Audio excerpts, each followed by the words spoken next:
Uh, Good morning. It's Saturday. It's my first, maybe my second voiceover. Anyways, my audio didn't work on my new camera. Still trying to figure that out.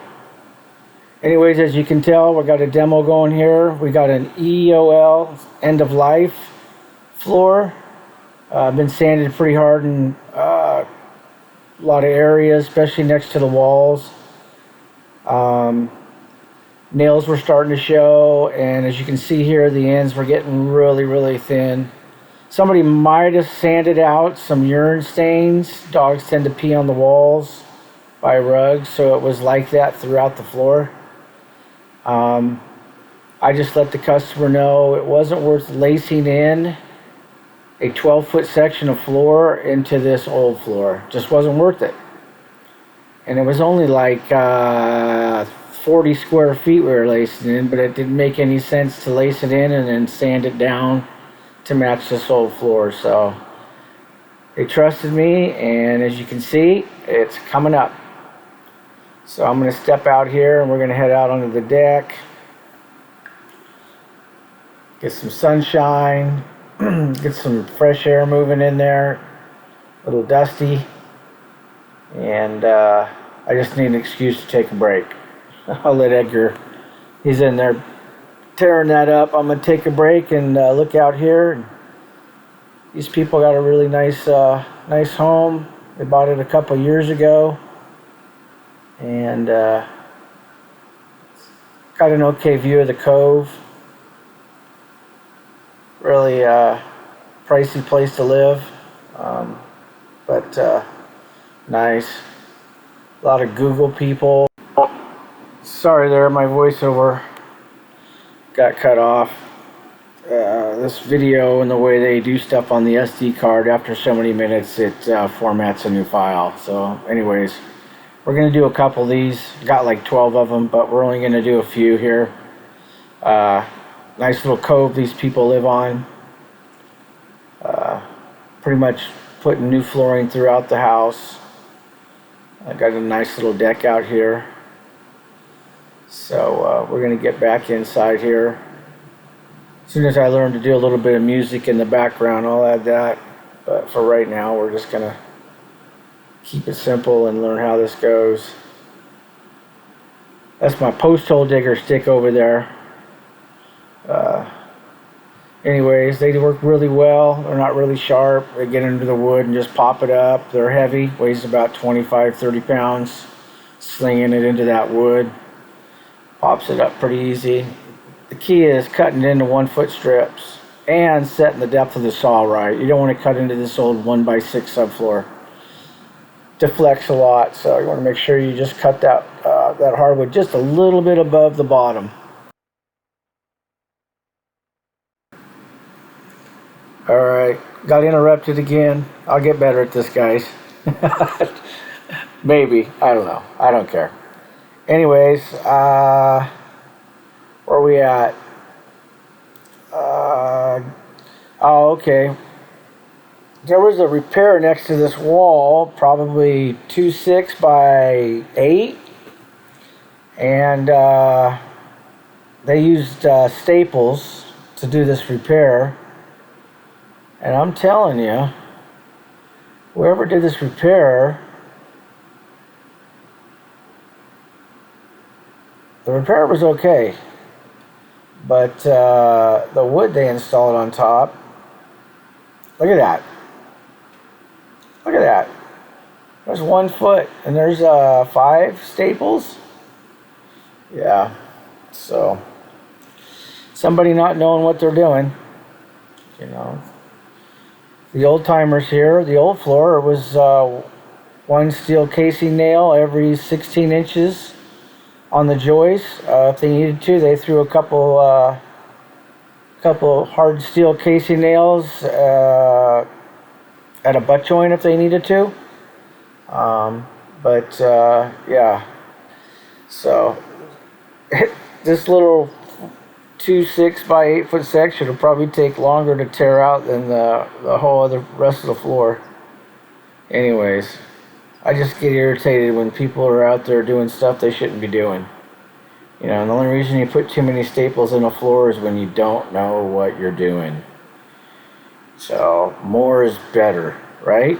More is always better.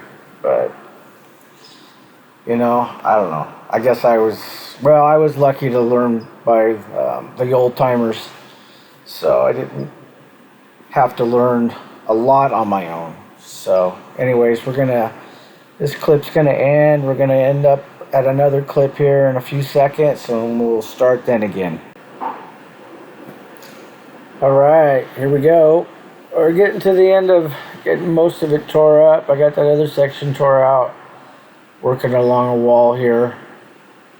Don't want to damage anything.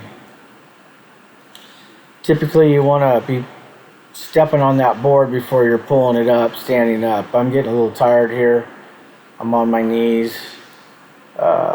Believe it or not, most of these nails are staying in the subfloor because they were nailed into the joist, so you're going to see me hammering those hardened steel casing nails into the joist.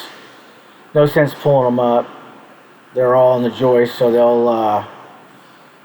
they'll add some extra fastening power on top of the old 1x6 there. So no sense tearing it up, cracking it, or anything like that. Might as well just continue to set them down as long as you can hit them on an angle. Some of the bent ones you want to pull, but you'll see here, boop, boop, boop. I'd like to get it in two hits.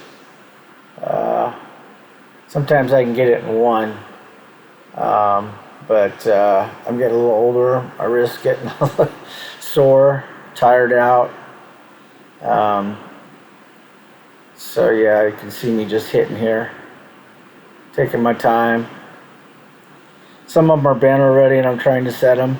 That one was bent, might as well just pound it down. I don't like to do that too much though. I like the floor to look pretty clean when we're done with it. Just something about making sure you got a nice clean base to work with. Coming up though, you're going to see I make a mistake here, and this is a vital one. It could have been a lot worse.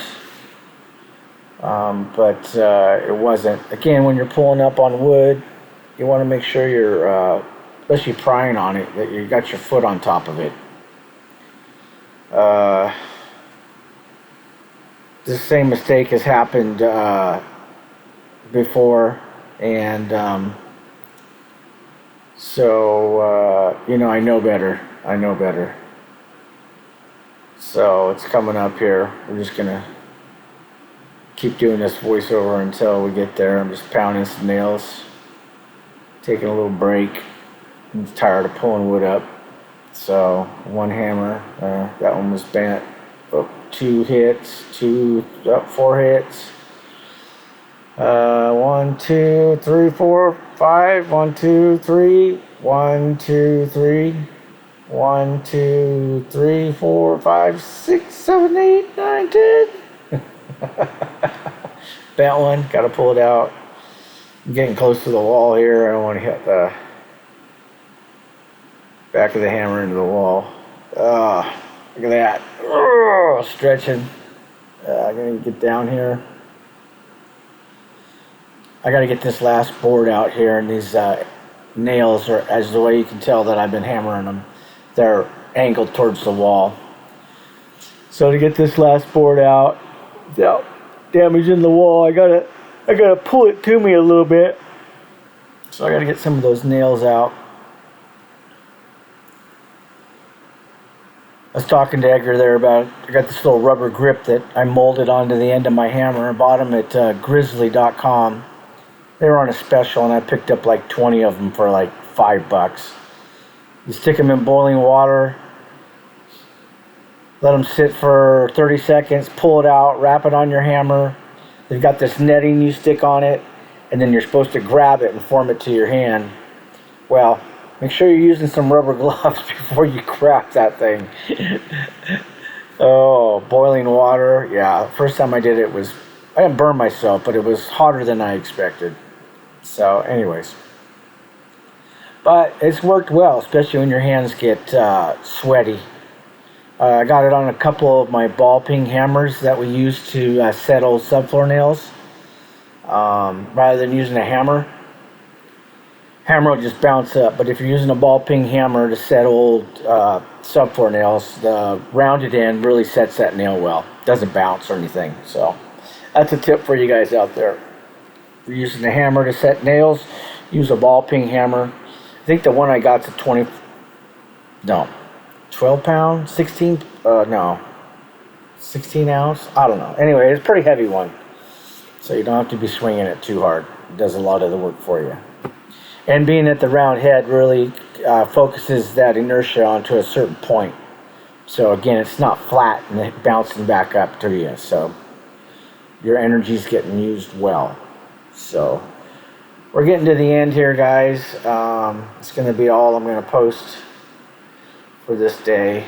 I'm going to get up here in just a sec and start moving that board next to the wall, and you're going to see the mistake I make. Some of the last of the wood going out right there. Key, don't fill those bags up too full. That wood gets heavy quick. Typically the nails come out of the floor because a lot of guys didn't follow the joist pattern back then. But on this one they did. So a lot of that wood that's cut up, a lot of it doesn't have nails in it. So those nails protrude through those plastic bags and they can cut you and stuff. So, and you can't just throw them on your shoulder like Edgar had there. So anyways, this floor is definitely, it was put down well. You know, nothing wrong about this old floor. You know, definitely see a lot of stuff on old floors. They were just utilitarian. And, you know, wood floors were wood floors, and I've seen a lot of stuff. Skip nails. Anybody see skip nailing? Where you nail one row and you don't nail the next, and nail that next row and miss that row, next row, next row. Yeah, skip nailing. All right, here we go. Here it comes. All right, I'm beating that board away from the wall so I can pry it up. I don't have my foot on the board like I should. Watch. Oh, right there, right in the cheek. Right in the cheek. Oh, I know better. I know better. Edgar's like, you alright? He's just looking away. He knows. Anyways, my eyes watering. Yeah.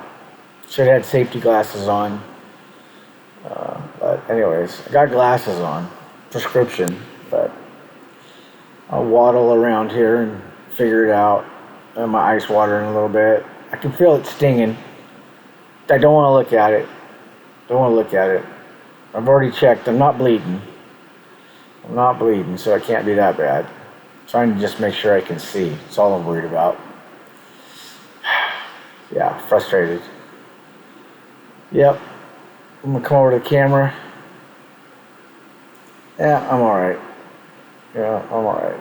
Anyways. There's a bathroom over here. It's already got a mirror on it, so I'm going to go check it out and make sure I'm okay. But safety glasses. Also, keeping your foot on top of that board you're prying on. Yeah, you saw that board, it jumped up 3 feet at me like that. So, anyways, back to work. Can't be crying. Can't be crying. I'm trying to get that nail out. Let's see. Oh, putting my foot on the board like I'm supposed to. Yeah. Anyways, that's a good lesson for everybody. I got lucky. Hey, what if that board had a nail on it? Went right in my eye. You know, you don't think it's ever going to happen to you, but it's that weird stuff that happens. So anyways, thanks for watching, and we'll catch you on the next one, guys. It's been fun.